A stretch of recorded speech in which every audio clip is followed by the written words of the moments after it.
الحمد لله رب العالمين والصلاة والسلام على سيد المرسلين وعلى آله وصحبه أجمعين أما بعد. محترم سامعین و ناظرین، دنیا میں انسان ہمیشہ ابتلا اور آزمائش سے دوچار ہوتا رہتا ہے. ہر انسان کے اوپر مختلف طرح کی مصیبتیں آتی ہیں، ہر طرح سے ابتلا اور آزمائش میں مبتلا کیا جاتا ہے. مختلف قسم کی یا مختلف نوعیت کی آزمائشیں ہوتی ہیں. کوئی کم آزمایا جاتا ہے، کسی کے اوپر ہلکی مصیبت آتی ہے، کسی کے اوپر بڑی مصیبت آتی ہے. کوئی زیادہ آزمایا جاتا ہے، کوئی کم آزمایا جاتا ہے. اللہ کے رسول صلی اللہ علیہ وسلم نے ان آزمائشوں اور مصیبتوں کے تعلق سے بہت ساری باتیں امت کے سامنے رکھی ہیں. ان باتوں میں سے ایک بات اللہ کے رسول صلی اللہ علیہ وسلم نے جو یہ بتائی وہ یہ ہے کہ سب سے زیادہ مصیبت کس پر آتی ہے، سب سے زیادہ آزمائش میں کون سے لوگ مبتلا کیے جاتے ہیں. آج کی اس مجلس میں اسی حدیث کے سلسلے میں چند باتیں رکھوں گا. اس حدیث کو امام ترمذی اور امام ابن ماجہ نے اپنی کتابوں کے اندر روایت کیا ہے صحیح سند کے ساتھ.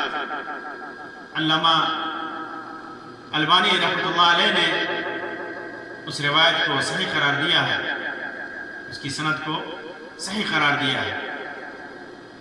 روایت سعد بن ابی وقاص رضی اللہ تعالی عنہ سے مروی ہے.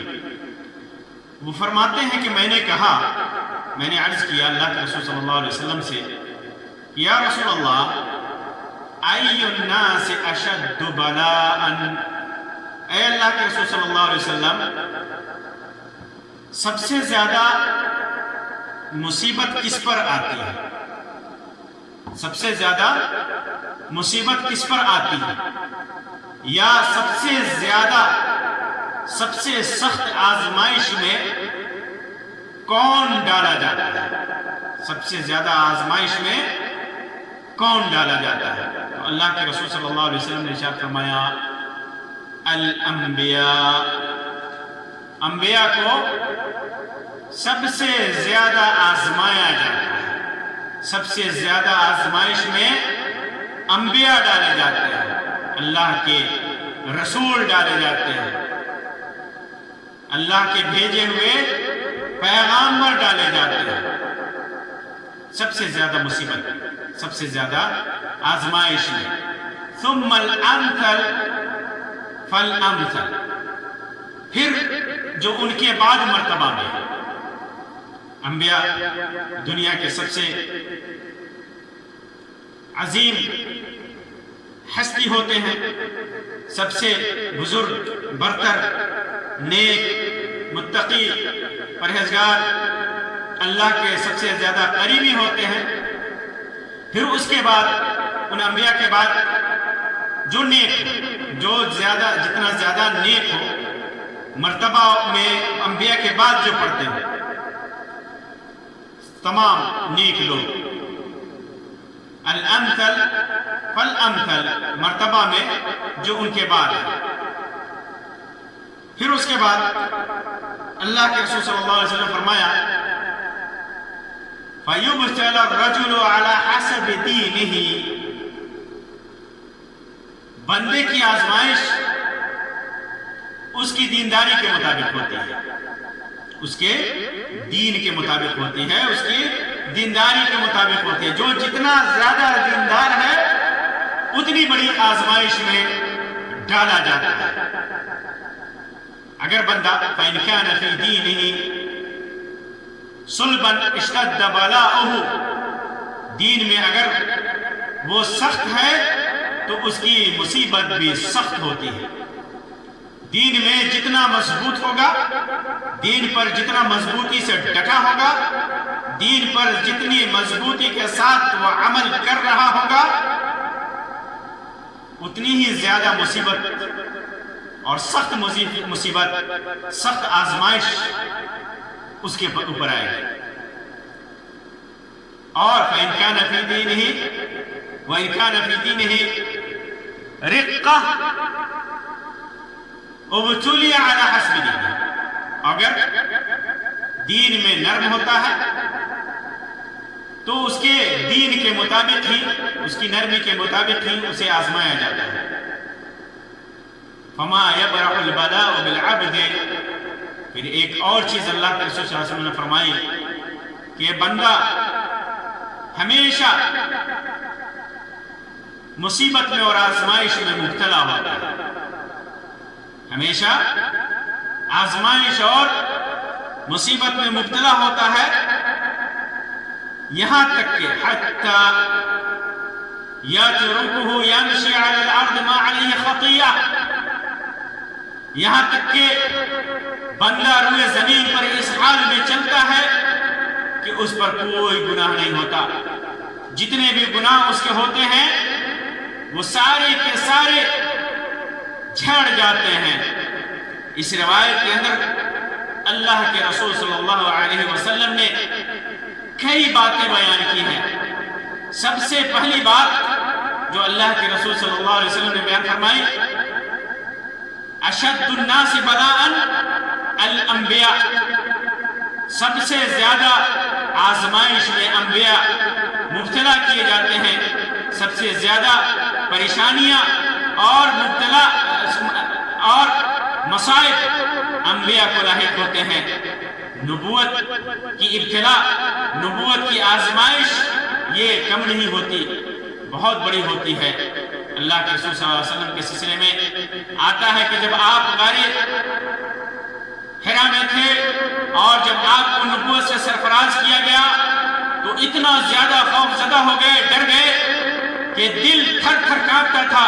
گھر جا کر کے کہتے ہیں کہ مجھے چادر اڑاؤ، چادر اڑاؤ، اتنی بڑی پریشانی میں مبتلا ہوئے۔ اسی طرح اللہ کے رسول صلی اللہ علیہ وسلم نے جب اپنے دین کا اعلان کیا، دین کا پرچار کیا، لوگوں میں دین کی دعوت دی، تو دیکھیے کس طرح لوگ آپ کے دشمن ہو گئے، آپ کے قریبی سے لے کر کے دور تک کے رشتہ دار سب کے سب دشمن ہو گئے۔ آپ کے راستوں میں کانٹے بچھائے جاتے تھے، آپ کو ستایا جاتا تھا، آپ کو مجنون اور پاگل کہا جاتا تھا، اور آپ کو ستانے کا کوئی موقع نہیں چھوڑا جاتا تھا۔ زبان کے ذریعے، ہاتھ کے ذریعے آپ کو، آپ کے اصحاب کو ستایا جاتا تھا۔ آپ کے علاوہ جتنے بھی انبیاء کرام اس دنیا میں آئے سب کو ستایا جاتا تھا، سب کو جھٹلایا جاتا تھا، سب کو لوگوں نے جھٹلایا، سب کو ستایا، سب کے اوپر مصیبتیں آئیں، اپنے گھروں سے نکالے گئے، اپنے دیش سے نکالے گئے، اپنے ملک سے نکالے گئے، یہاں تک کہ بعض انبیاء کرام کو آریوں سے چیر دیا گیا، آریوں سے چیر دیا گیا۔ تو سب سے زیادہ مصیبت انبیاء کرام پہ آتی ہے۔ پھر اس کے بعد دوسری چیز اللہ کے رسول صلی اللہ علیہ وسلم نے فرمایا کہ مصیبت آنے میں نہ انبیاء کے بعد نیک لوگ ہیں، الامثل فالامثل، جو ان کے بعد مرتبے میں ہے، یعنی صالح لوگ اور نیک لوگ جو انبیاء کے بعد جن کا مقام ہے، جن کا مرتبہ ہے۔ ہر آدمی جتنا دیندار آدمی ہوتا ہے اتنی ہی زیادہ آزمائش میں مبتلا کیا جاتا ہے، آدمی جتنا زیادہ دین پر مضبوط ہوتا ہے اتنی ہی زیادہ آزمائش اور مصیبت میں مبتلا کیا جاتا ہے۔ اگر کسی کے اوپر آزمائش آتی ہے، کسی کے اوپر مصیبت آتی ہے تو یہ نہیں سمجھنا چاہیے کہ یہ بد ہے، یہ برا ہے، بلکہ وہ اچھا بھی ہو سکتا ہے، نیک بھی ہو سکتا ہے، بلکہ غالب گمان ہے، غالب گمان ہے کہ مصیبت میں پڑا ہوا، مصیبت زدہ انسان، آزمائش میں پڑا ہوا انسان نیک ہو، نیک ہو، کیونکہ نیکوں کے اوپر سب سے زیادہ مصیبت آتی ہے۔ اس کا مطلب یہ نہیں ہوا کہ بروں کے اوپر نہیں آتی ہے، بروں کو بھی اس کے گناہ اور اس کے اس کے جرائم اور ظلم کی پاداش میں ان کے اوپر بھی مصیبتیں آتی ہیں، لیکن وہ مصیبتیں ان کے لیے ہلاکت اور تباہی کا سبب بنتی ہیں۔ لیکن نیک لوگوں کے اوپر جو مصیبتیں آتی ہیں، جو آزمائشوں میں یہ نیک لوگ مبتلا کیے جاتے ہیں، تو اس کی وجہ سے اللہ تبارک و تعالیٰ کی رحمت ان کے اوپر نازل ہوتی ہے۔ اس کی ایک وجہ ہے جس کا بیان اللہ کے رسول صلی اللہ علیہ وسلم نے آگے فرمایا۔ تو جو انسان جتنا نیک ہوگا، جتنا صالح ہوگا، دین پر جتنا زیادہ مضبوطی سے ثابت قدم رہے گا، اللہ تبارک و تعالیٰ اس کے اوپر اتنی ہی سخت مصیبت اور آزمائش نازل فرماتا رہے گا۔ انبیاء کے سلسلے میں تو واضح طور پر فرمایا وَكَذَلِكَ جَعَلْنَا لِكُلِّ نَبِيٍّ عَدُوًّا مِّنَ الْمُجْرِمِينَ۔ بہت سارے مجرم دشمن بن گئے انبیاء کے، اور میں جیسا کہ میں نے ذکر کیا کہ کس طرح لوگوں نے انبیاء اکرام کو ستایا، خود ہمارے نبی مکرم صلی اللہ علیہ وسلم کو ستایا۔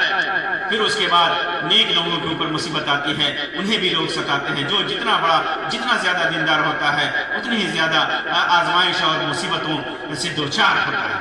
آزمائش اور مصیبتیں کئی طرح کی ہوتی ہیں۔ اس حدیث میں آزمائش کا جو ذکر ہے، کوئی خاص آزمائش اس سے مراد نہیں ہے، کوئی خاص بلا اس سے مراد نہیں ہے، بلکہ یہ عام ہے، ہر قسم کی بلا ہے، ہر قسم کی مبتلا ہے۔ اور آزمائش خیر میں بھی ہوتی ہے اور شر میں بھی ہوتی ہے۔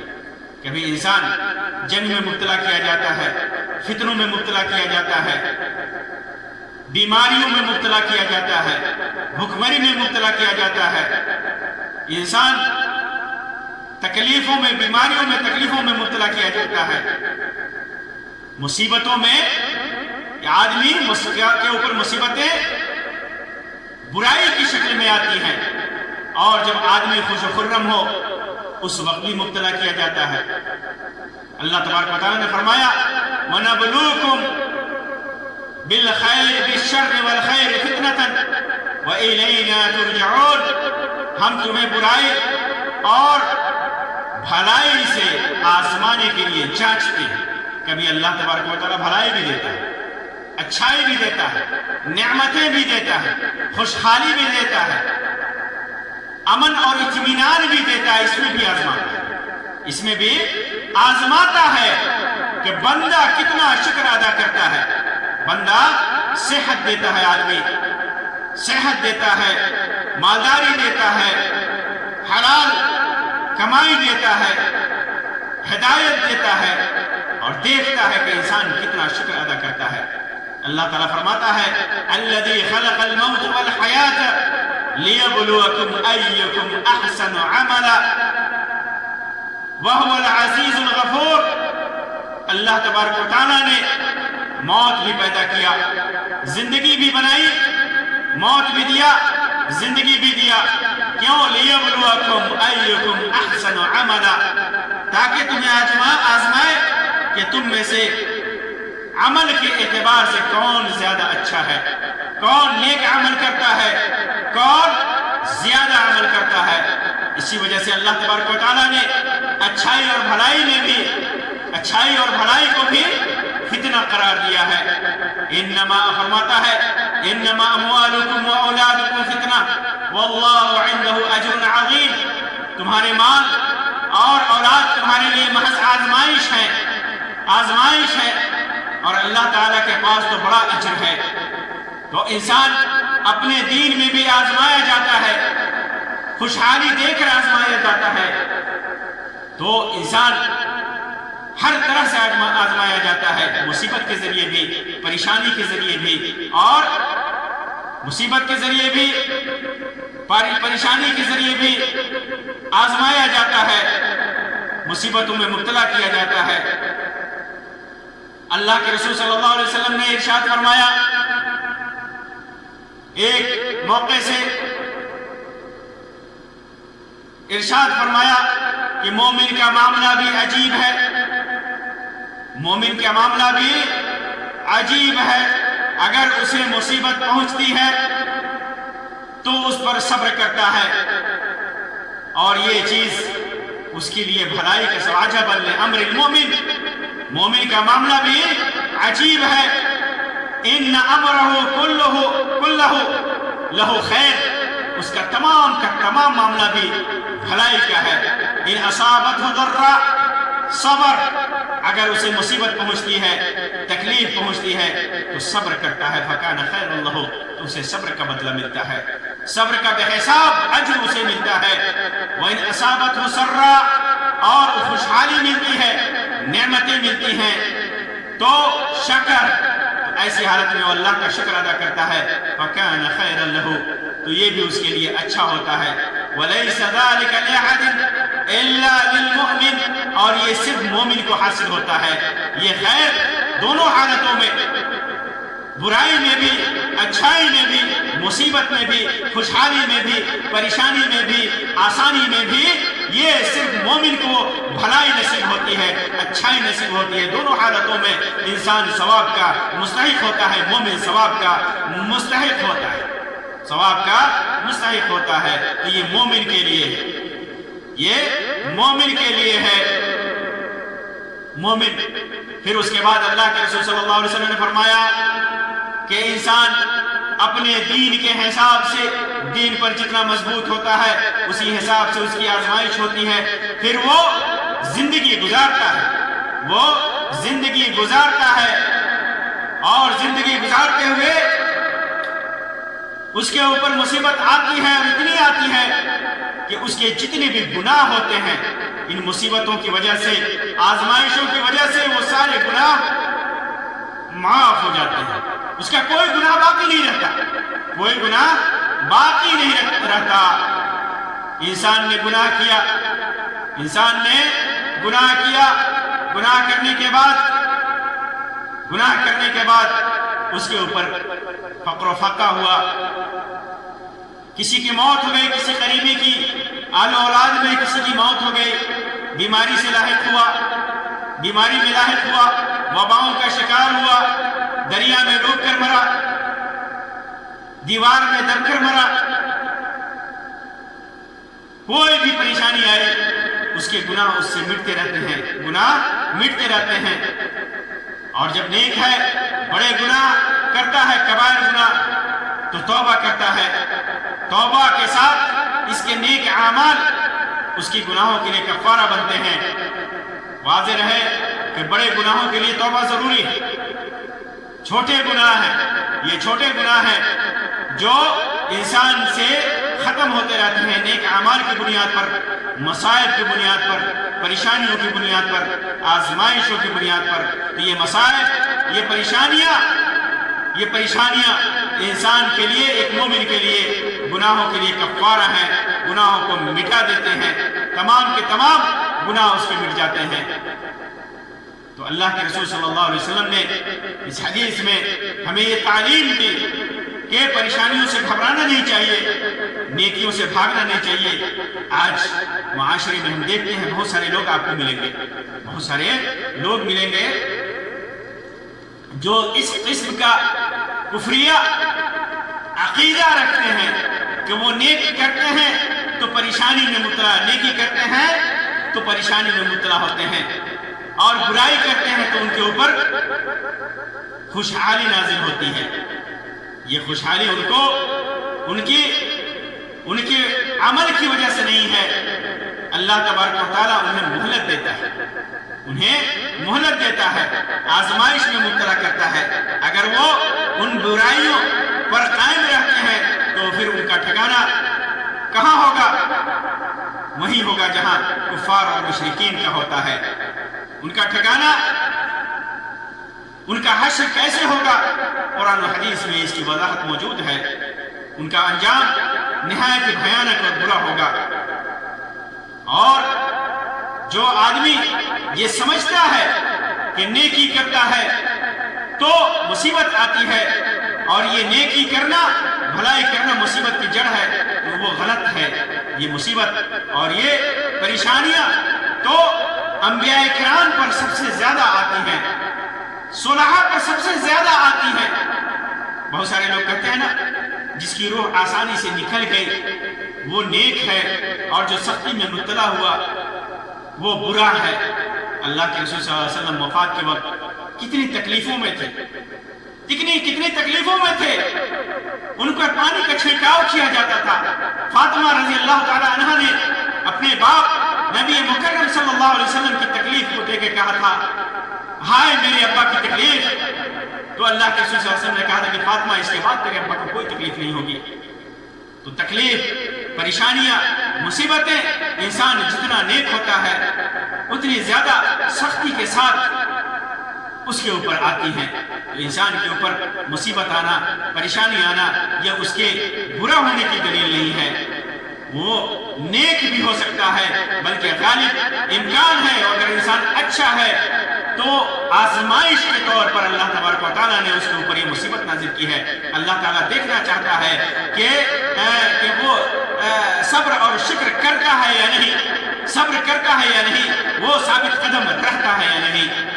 اللہ تبارک و تعالیٰ سے دعا ہے کہ اللہ تبارک و تعالیٰ ہمیں صبر اور شکر، ہر طرح کی نعمت سے نوازے، ہر طرح کی صفت سے ہمیں نوازے۔ اللہ تبارک و تعالیٰ ہمارے اوپر اپنی مصیبتیں نازل نہ فرمائے، ہمیں مصیبتوں سے بچائے، اور اگر کوئی پریشانی اور مصیبت اور آزمائش نازل کرتا ہے تو اس کو ہمارے گناہوں کے لیے اللہ تبارک و تعالیٰ کفارہ بنائے، اس کے ذریعے سے اللہ تبارک و تعالیٰ ہمارے گناہوں کو معاف کر دے۔ آمین رب العالمین، وآخر دعوانا ان الحمدللہ رب العالمین، وصلی اللہ علی خیر خلقہ وسلم، والسلام علیکم ورحمۃ اللہ وبرکاتہ۔